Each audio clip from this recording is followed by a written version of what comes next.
সংশ্লিষ্ট দপ্তর কথা। দেখো একেবারে আজ ক্যাবিনেটের বৈঠক রয়েছে, তার আগে বিজেপি সল্টলেকের দপ্তরে আমরা দেখছি মুখ্যমন্ত্রী শুভেন্দু অধিকারী তিনি জনতার দরবার অর্থাৎ জনতার সঙ্গে সরাসরি তিনি কথা বলবেন,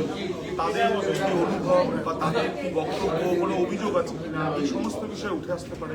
ডক্টর চট্টোপাধ্যায় এবং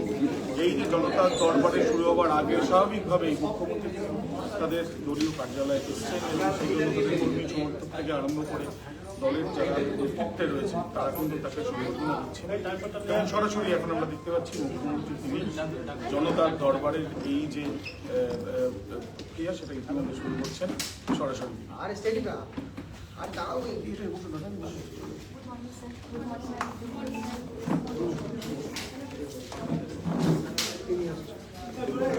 হয়ে গেছে মিডিয়া বাইরে